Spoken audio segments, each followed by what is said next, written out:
it's great to see we got it. The spirit, hey, hey, let's hear it.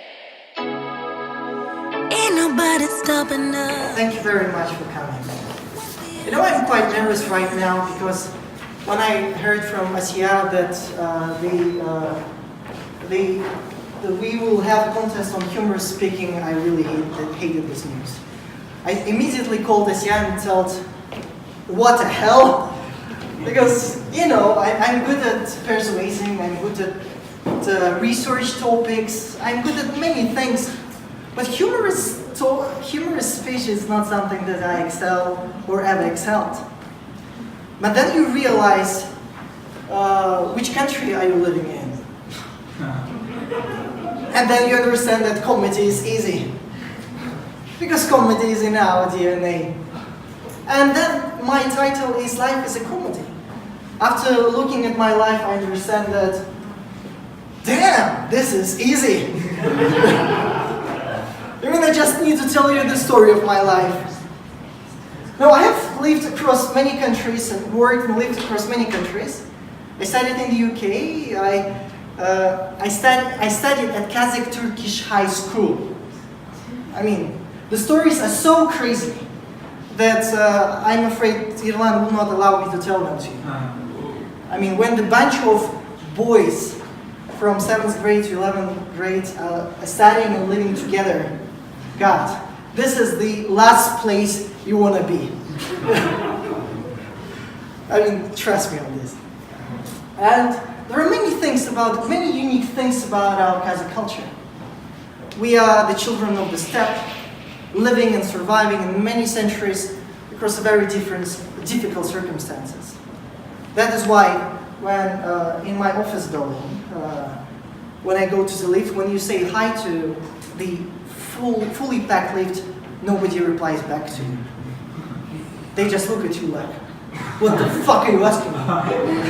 Like, this is the truth.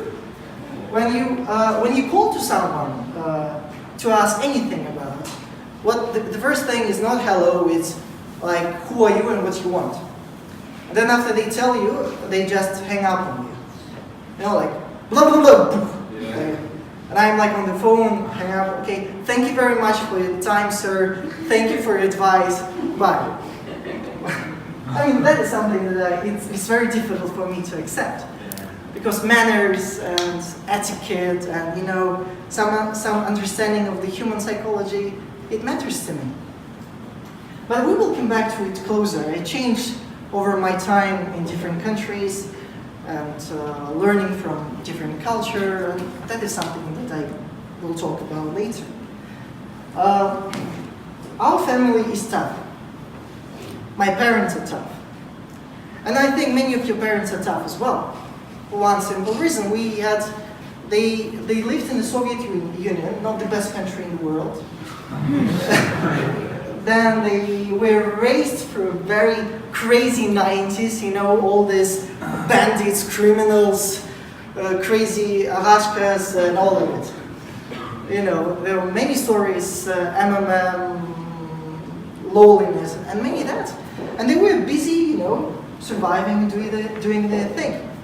My grandfather,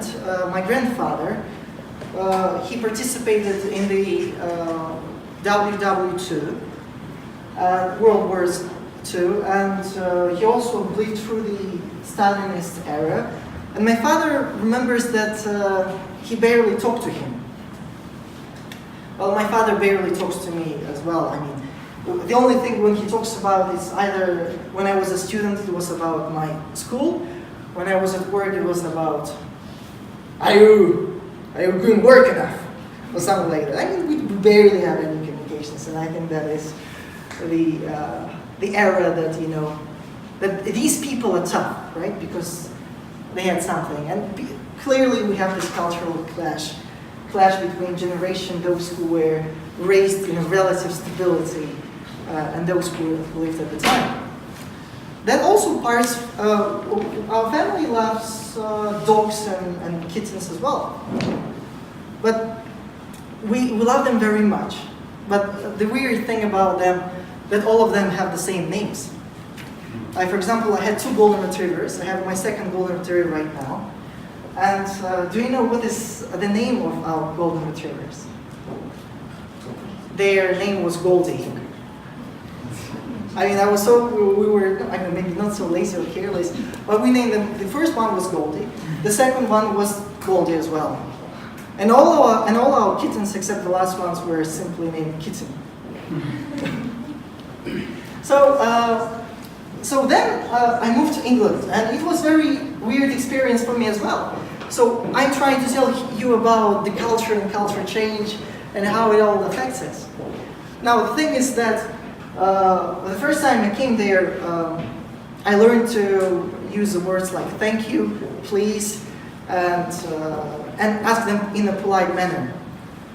First time when I was asking my classmates to give me something, I will just simply say to him, "Give me this," and the whole class was shocked. I remember another thing. I had a guy called Joe Chen. He was from Taiwan, actually from China, and a very nice guy. And I didn't know that he was from Taiwan at the time. And he was looking at my HTC and telling me, "This is a really nice phone." And I replied to him back, "It is Taiwan shit." And he was like, there was an awkward pause, and then I realized that he's not from China, he's actually from Taiwan. But in the end, we became friends. There were many interesting stories about, about the culture and stuff. For example, you all heard, I guess, about notorious Kazakh parties. It's a unique event when Kazakhs come to have fun at some nightclub, thousands and thousands of kilometers away from their homeland. So what they do, they get drunk and they beat each other. A true Kazakh party. That is something I still remember. So I changed a lot from that time, and coming back, I think it changed me a little bit, and then there was a reverse culture shock. Then, for example, you get used to one thing, and that there is absolutely another thing in the end. So I guess that is the end of my story, and it's a story that that despite everything, we have to look at everything with a smile and just appreciate that life is a comedy. Thank you very much.